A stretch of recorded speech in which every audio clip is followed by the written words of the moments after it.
With the WINN FM News, I am Kevin Brown. And I am Yolana Weeks. Our top stories: St. Kitts and Nevis invests in vocational training for sustainable future. Dr. Patricia Bartlett calls for study on dangerous driving amid rising road fatalities. Joseph and France multi-specialty hospital to revolutionize healthcare delivery. St. Kitts and Nevis continues to advocate for sustainability as vice chair of Intergovernmental Negotiation Committee. Antigua and Barbuda Education Minister amplifies focus on nation's cultural heritage. St. Lucia Minister ends debate over medical assistance claims. Internationally, Lebanon's new government promises reform amid economic crisis and political turmoil. Now, the details. Prime Minister the Honourable Dr. Terence Drew, in a recent broadcast of the Round Table, discussed St. Kitts and Nevis making significant strides in vocational training to prepare its citizens for a sustainable future. The focus is on renewable energy and ensuring that young people have the skills and job opportunities to contribute to society. We now are on a path to establish our sustainable island state. The sustainable island state is premised on renewable energy, right? And you ask a critical question. A number of opportunities, job opportunities will come as a result. How are our people going to benefit? The Prime Minister highlighted several initiatives to upskill the workforce and create pathways for citizens to benefit from the emerging green economy. One key area is training in mechanics to service electrical vehicles or EVs. That is why we started this program, where the mechanics can be upgraded to deal with EV vehicles. And we'll continue to run the program and bring in more and more. So we are forming a relationship. My office was the office that sponsored the EV vehicles, 3 of them. In addition to local training, St. Kitts and Nevis is forging international partnerships to provide its citizens with advanced vocational skills. For example, we have 2 young people who will be going to Germany. The Chamber of Craft is now providing scholarships for vocational training for our people. So those 2 first persons who are going, they are now completing the German language course, where they have to be at the B1 level, and they're almost there. As soon as they are done, they head off to Germany. The Prime Minister emphasized the benefit of this international training model. So when they go there, the Chamber of Craft will pay them. They'll actually receive pay while they're being trained. Because it's almost like train and work. Furthermore, the Advanced Vocational Education Center AVEC is undergoing a transformation to become a hub of certification courses recognized locally, regionally, and internationally. Dr. Drew highlighted the partnership with the Chamber of Craft. As you know, we had experts from the Chamber of Craft who came to St. Kitts and Nevis. They were here a few months ago. The first course that they delivered at AVEC is a course in, I think it was carpentry and so forth. The Chamber of Craft has been providing expertise to St. Kitts and Nevis. The government is also exploring collaborations with institutions in the United States, such as Southern University, to expand vocational training opportunities further. We are exploring the United States. For example, Southern University. We are seeking now to establish a formal link with Southern University. We have a formal link with them where we are sending people to Southern University to study. But they have a vocational school. And so we're going to link their vocational school with our vocational school so that we can have that exchange of knowledge and so forth, so that our people will be able to go over there and become certified, even at the level of the United States, certification level. Dr. Archibald is facilitating a solar lab at AVEC to support the development of renewable energy skills. I want to once again thank Dr. Archibald for facilitating a solar lab at AVEC. That solar lab will be used to train our people in solar panel and solar electrical work, so they can become certified as well.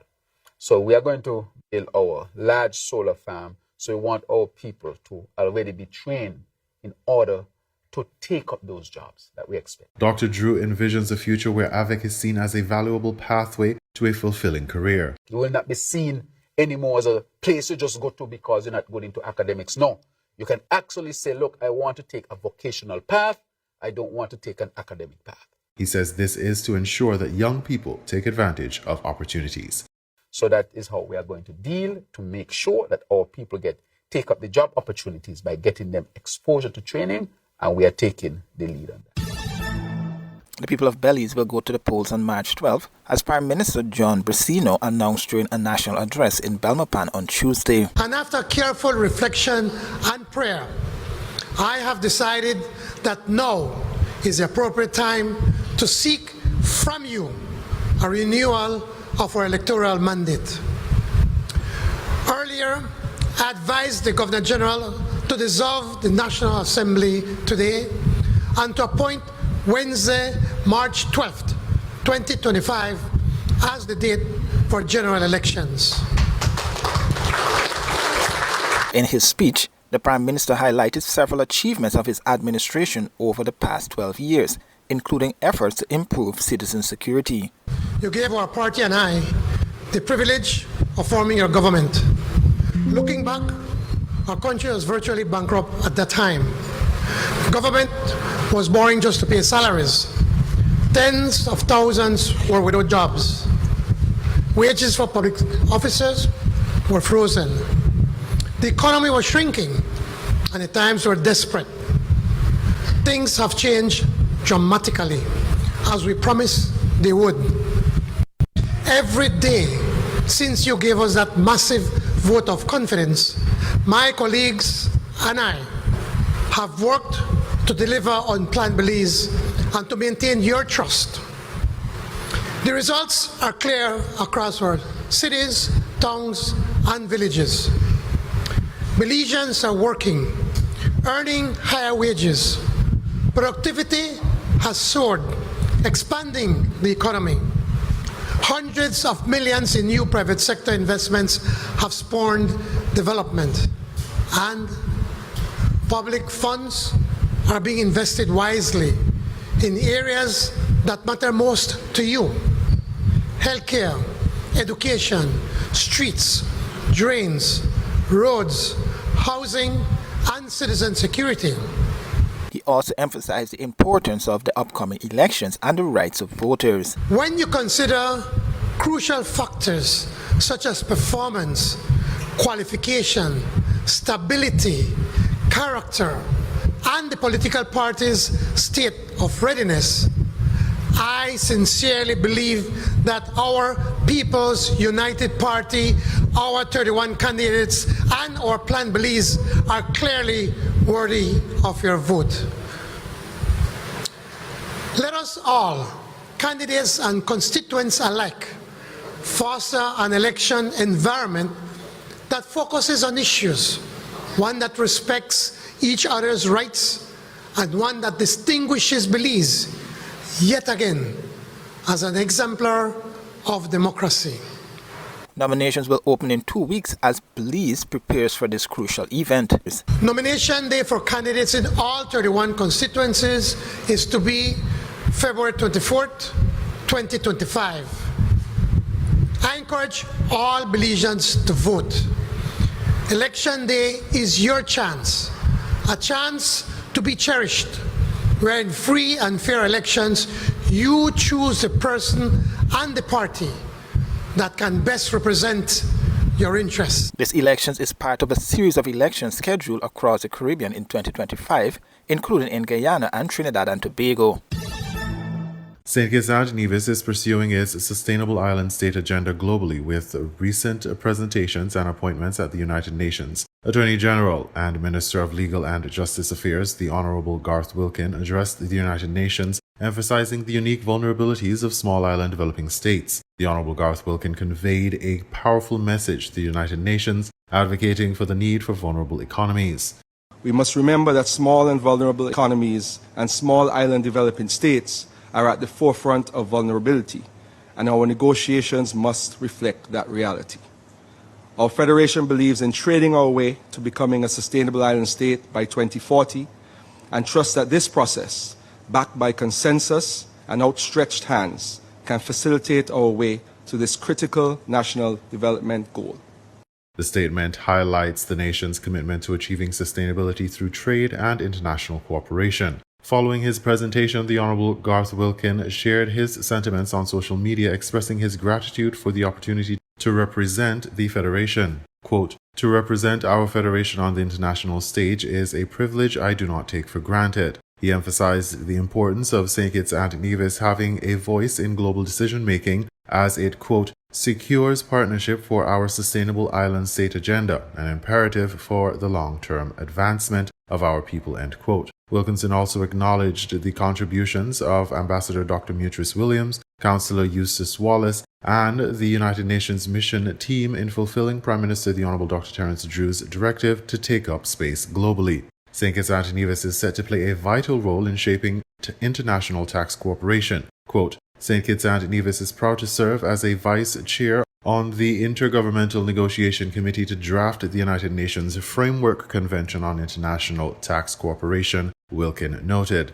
He expressed personal satisfaction in contributing to this global initiative and thanked Attorney General Office's Crown Counsel Liska Hutchinson-Reiner for her support. This appointment highlights the country's growing influence and commitment to international collaboration. Prime Minister the Honourable Dr. Terence Drew also took to social media to congratulate the Attorney General on his successful presentation and appointment. Quote, I take this opportunity to congratulate our Attorney General, Garth Wilkin, for representing St. Kitts and Nevis and being elected to serve as a vice chair on the United Nations Intergovernmental Negotiations Committee to draft the United Nations Framework Convention on International Tax Cooperation, end quote. The Prime Minister emphasized the significance of this achievement for the nation, saying, this is indeed a tremendous achievement for our Federation, our Foreign Service, in particular, our permanent mission to the United Nations, and our Attorney General personally, end quote.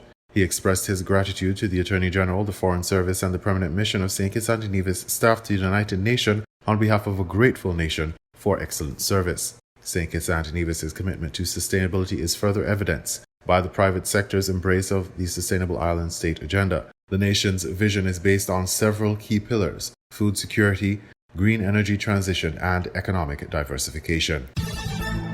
The Joseph and Franz Multi-Specialty Hospital will be situated on a 15-acre plot in West Farm, St. Kitts, and will feature a blend of new and rehabilitated structures. With an emphasis on sustainability, the new hospital complex will feature 128 beds. The facility's design was revealed during a ceremony at the St. Kitts Marriott Resort on Friday, February 7, 2025. The design promotes a synergy between the structure, green spaces, and efficient logistics. According to Dr. Jensen Morton, Director of Health Institutions, the facility will meet the guidelines of accreditation of international standards and will be a center of excellence. It will meet standards that will facilitate the best practices for patient care, and is going to meet the guidelines of accreditation for healthcare facilities in Canada, as well as any other healthcare accreditation guidelines. Now, that's very important because without proper accreditation, it messes up quite a few things that you're trying to do with regards to aspects of advancement, and it can even interfere with aspects of development. You'd be surprised how many people nowadays, when booking a trip, they might even not consider going to a place unless they see that international stamp of approval from one of these accreditation networks. The facility aligns with Prime Minister Terence Drew's mission of combining world-class medical services, teaching and research on site to meet the needs of residents and visitors alike. When you have a hospital, if you want to get in the field of health tourism, your facilities have to be state-of-the-art. Someone is not going to fly from wherever they are to your country to seek healthcare if they know that they're not going to have top-notch service in top-notch facilities. The two have to be hand in hand. Even though our service has improved and we actually have a good quality of service, some persons, they might look at a facility, look at the kind of greeting they get, look at how the place is, and that alone might be something that makes them decide that they're not going to spend their hard-earned money. The Joseph and Franz Multi-Specialty Hospital is envisioned to be one of St. Kitts and Nevis's largest construction projects of the decade, one where, after completion, will see technological innovation meet patient-centered care. The operations will incorporate advanced medical technologies with an atmosphere conducive to healing. The building's architecture was meticulously planned to include renewable energy, green landscapes, noise control, and a general welcoming impression, Morton expressed. So the entire hospital building is going to be technologically smart and is going to be resilient and able to withstand major natural disasters such as hurricanes and earthquakes. We also had to make it environmentally green, incorporating renewable energy systems inclusive of solar power. And the patients and users, they will have a tranquil environment conducive to healing. So noise from any nearby roadways, as well as the heliport, which I'll get to, it will be mitigated through the use of exterior glazing and other acoustic screening. So we also wanted to make sure that we took advantage of the natural beauty of the location. Even though our hospital right now is nice, there's one pet peeve I have with it, and it's that every time people are leaving the hospital, they always say, this has such a beautiful view. But unfortunately, when you're in the rooms, you can't see any of the view because it wasn't built to take into account the beauty of the place. So I said, we have to make sure that we take advantage of the natural beauty of the nation around us. So every single patient room is going to be on the upper floors of the building, and every room will offer sweeping views either of the ocean or of our mountains, and that can help with the overall calming effect. The new hospital also seeks to address the challenge of limited space at the existing Joseph and Franz General Hospital and offer flexible spaces that can adapt to the demands of modern healthcare systems. The time has come for us to make the next step with regards to the upgrade. The hospital was excellent when it was built, but there were a few challenges that I don't think many people could have predicted that ended up falling upon us. The first would have been an explosion with regards to chronic diseases. That has made the entirety of health outlook and how the type of patients that we have and how we treat them, that changed all of that. We had equally sized, for example, medical and surgical wards, but now the medical ward is always full to capacity just because of the amount of strokes and heart attacks and the amount of people with uncontrolled diabetes, uncontrolled blood pressure, and the list goes on and on. We suffer a lot from the medical ailments. We also had a drastic increase with regards to our psychiatric population. Our psychiatric ward was built originally to house 12 patients. And when it was built, it was perfect. When it opened in 2001, it was perfect. Within 6 years, our mentally ill population exploded, and what was once to house 12 people with abundant space, we had to find ways to now fit 20 people in the space and do all kinds of alterations to the structure. With the patient experience at the forefront, the Joseph and Franz Multi-Specialty Hospital has an estimated cost of almost $200 million. Nevis Reformation Party's Dr. Patricia Bartlett is advocating for a study to better understand the factors contributing to reckless driving on the nation's roadways. Over the past several months, the Federation has witnessed an alarming rise in erratic driving, leading to tragic accidents, including one that claimed the life of a 4-month-old baby. Speaking with WINN FM, Dr. Bartlett emphasized the need for comprehensive research to address the root causes of the dangerous driving. I like studies to inform my decisions. And so I don't know exactly what it is going on, because I am myself baffled, because it is just within recent times that we've been having these spate of accidents. And so I've called, for us to do a study so that we can understand, because sometimes you put all these things in place, it's like you're going to penalize people for this or penalize them for that. And at the end of the day, it may not really be as impactful as you would like. Recently, the government introduced legislation in Parliament to increase penalties for those found guilty of causing death by dangerous driving. Attorney General Garrett Wilkin: I've always said that we need to do more in St. Kitts and Nevis for road safety. And unfortunately, it has taken us to have our own tragedies to respond. But respond we will. Dr. Bartlett expressed her support for the government's efforts to impose tougher penalties, stressing that a study would provide valuable insights to inform further action on road safety. What is causing us to have these accidents? Is it that people don't, have the requisite experience on the road? Is it that the driving test doesn't really fully assess us, our competence level? I don't know what it is, but I think we need a study to understand why is it we are having these accidents in the first instance. The penalties, I can live with the penalties. You increase the penalties, is it going to really affect the behavior of people on the road? I don't know. Is it a certain class of people who are more involved in these accidents? So like I said, I like my decisions to be based on science. So find out what the issue is, why we're getting into these accidents, and then we can fix it. In regional news, Antigua and Barbuda Education Minister amplifies focus on nation's cultural heritage. ABS Antigua has that story. Black History Month, we need to take it more serious, and we need to appreciate our culture. There is a consensus that more needs to be done to embrace cultural heritage in Antigua and Barbuda. As Black History Month celebrations continue, Curriculum Support Officer for Social Sciences at the Ministry of Education, Joan Jarvis, explains how the ministry ensures the country's heritage is preserved. In schools, the curriculum supports the teaching of customs and culture of Antigua and Barbuda, as well as the other Caribbean countries. In addition to that, for instance, at the end of this month, we will be celebrating our Heritage Day, which will focus mainly on Antigua and Barbuda's culture.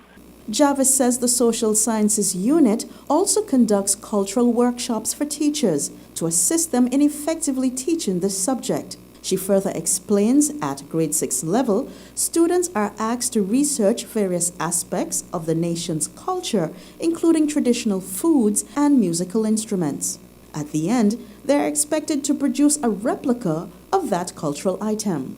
Jarvis adds some schools go beyond expectations by promoting their own cultural activities that highlight Antiguan and Barbudan history. They go a step further by giving the students a chance to experience our culture by having, whether it's like food fairs or cultural shows, so that the children are actually exposed to our culture. She explains, however, one of the problems is some parents are not natives of the country, and they therefore impart the culture of their homeland to their children. Jarvis says the preservation of the country's heritage should be the focus of every resident and should never be put on the back burner. She therefore encourages individuals to play their part. Where the culture and customs of Antigua and Barbuda are concerned, it is not just only a school effort. It is everybody's effort. It is our culture, and we should be proud of our heritage.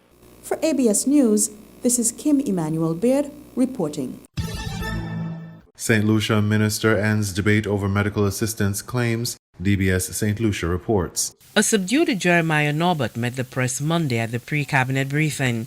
The Mico North MP told reporters that he hoped it would be the last day that he speaks on the controversy stemming from statements made by the leader of the opposition about assistance to him following a collision in 2021 that resulted in the amputation of his leg, and Norbert's subsequent claim that Alan Chastney's statement was a lie.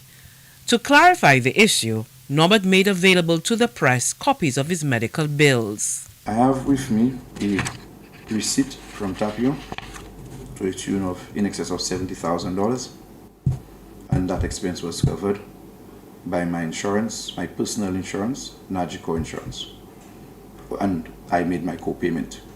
The ambulance that transported me from Tapio to VG, I have with me a receipt where Jeremiah Norbert would have paid for that ambulance. The air ambulance that took me from St. Lucia to Martinique, the fee was, I think, €5,400, or equivalent about a little over 17,000 Eastern Caribbean dollars. My insurance again settled that bill along with my co-payment.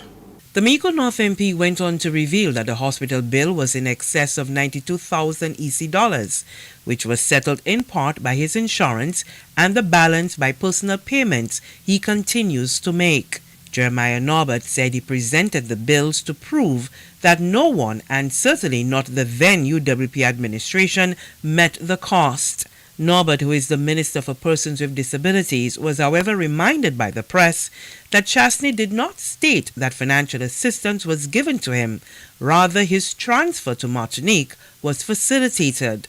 It was not said in direct terms, but we would have facilitated Jeremiah, and we made a helicopter available for him. And to make it seem that when I made a statement to say that I did not receive any assistance, especially financially, through the then government to make it seem like I was saying something that was untrue. What they did was what they would have to do for any ordinary citizen of St. Lucia, which is during a period where there was COVID, so ensure that the protocols were met so that I could have left St. Lucia to go to Martinique. Following Norbert's claim that Chasney lied, DBS Newsworld reported on text messages between Philip J. Pierre and Alan Chasney on facilitating Norbert's transfer to Martinique. Asked whether he has verified that the conversation took place, Norbert responded, I am not the Prime Minister, so I cannot tell you. I am not Philip J. Pierre, I cannot tell you. All I can tell you is if indeed the conversation, if indeed there is any sort of truth to the conversation between the two individuals at the time, there is nothing wrong in the Prime Minister and if you have a private conversation, there is nothing wrong in any of them having conversations about what assistance could have been given to me, but is what followed the conversation. And it also speaks volumes about us being so careful, because if that is the route that we are going to take to what we call to leak out a conversation to deal with something. Jeremiah Norbert again did not address what sparked this entire controversy. The statement by Alan Chasney that Norbert failed to provide timely intervention to one of his constituents in the aftermath of a vehicle accident. That constituent became a double amputee as a result, was discharged from hospital and died by evening. While Norbert repeated that the Labour Party, out of respect for the privacy and dignity of all, does not reveal assistance given to individuals, did not address as well the broader issue of the shortcomings in the healthcare system. For the DBS Newsworld, Lisa Joseph reporting. We now bring you these international reports. Lebanon's next step on a new path. A prime minister and a government that ends more than 2 years of a caretaker administration. Nawaf Salam is not from the traditional powers who governed for decades. It's his first time in office, and he is promising a new approach. I hope my government will be one of reform and salvation. At the top of my priorities is reform, which is the only path to real salvation. The era of political change began with the election of a president in January. Now the new government needs to draft a ministerial statement that must pass a vote of confidence in Parliament. It's expected to be a formality. This is a government that has a structure that might allow it to push for reforms. It will not be easy. The deep state is there. It's masked, but it's still there. It is still within the government. There will be a very delicate balance to achieve. There is hope after years of political, social, economic, and security turmoil. God sent us our new president. He loves Lebanon, and he will get rid of all those sectarian leaders who destroyed this country. Those party leaders are devils. But those leaders are stronger than the state, and that's why some people believe it won't be easy to change the system. With every new government or every new president, we hear the same promises. So we have to wait and see what are the results. The international community has welcomed the new authorities' promise of transparency, accountability, and judicial independence. Those are among the conditions for donors to provide much-needed help. It's been a difficult few years for this country. The state is in debt and its institutions are struggling to provide services. The banks are insolvent. People lost their savings and the currency has lost value. There was a devastating war and tens of thousands of people are still homeless. The list goes on. Billions of dollars are needed to rebuild what was destroyed by Israel's conflict with Hezbollah, a group that has also lost much of its political control. But this is a transitional government that will serve until early next year, when parliamentary elections will determine the fate of Lebanon's new reality. Zana Khuder, Al Jazeera, Beirut. Now to a bitter rivalry in the world of tech, because the boss of ChatGPT maker OpenAI, Sam Altman, has shot down a $97 billion offer by Elon Musk to buy the company. He posted on X, "No thank you, but we will buy Twitter for $9.74 billion if you want." Well, he also told staff in a message to the company's board that they will make it clear it has no interest in Elon Musk's supposed bid. Johnny Penn is an author and associate teaching professor on AI ethics at Cambridge University, and I asked him what he made of the online exchange between Elon Musk and Sam Altman. What Musk is trying to do here is raise the perceived value of the nonprofit arm of OpenAI, so that OpenAI has to pay more to get out of the obligations it has to its own nonprofit. It's a little complex, but he's basically trying to stymie OpenAI's growth trajectory. And the investors that are behind Musk's play are many of the same investors in AI, in X.AI, which is Musk's AI company. So, it's a long-standing rivalry between these two, but Musk is, I think, only semi-serious in that he wants to kind of slow OpenAI down so that his own business. It does raise, though, and remind us all that there are a few individuals still in the US tech world with enormous power, and we've seen Elon Musk obviously wield that right now in the political world too. Yeah, it's a particular type of power. I'd like to think of value and power as one and the same in the business world in the long run. And I think there's a lot of hype around these technologies. And so the perceived power versus the actual power, we'll have to wait and see which of these two gentlemen actually has something to offer the world in the long run. And this all comes, of course, as we've seen this huge AI conference in Paris. The US and the UK have not signed an agreement on that summit. It was signed by France, China, India, amongst many others, pledging open, inclusive and ethical approaches to AI. Why do you think the US and the UK have not signed it? U.S. case is primarily because they're kind of scaremongering about the threats of, ideology. And J.D. Vance has just been on stage saying, the Americans want an ideology-free AI. It's a nice idea. That's not possible. That's not how knowledge works. Knowledge contains ideology. AI is a kind of scaled up version of knowledge transfer. It's going to have ideological components, and we should approach it that way. You were listening to the WINN FM 98.9 newscast. Our top stories were: St. Kitts and Nevis invests in vocational training for sustainable future. Dr. Patricia Bartlett calls for study on dangerous driving amid rising road fatalities. Joseph and France multi-specialty hospital to revolutionize healthcare delivery. St. Kitts and Nevis continues to advocate for sustainability as vice chair of Intergovernmental Negotiation Committee. Antigua and Barbuda Education Minister amplifies focus on nation's cultural heritage. St. Lucia Minister ends debate over medical assistance claims. Internationally, Lebanon's new government promises reform amid economic crisis and political turmoil. Thank you for listening.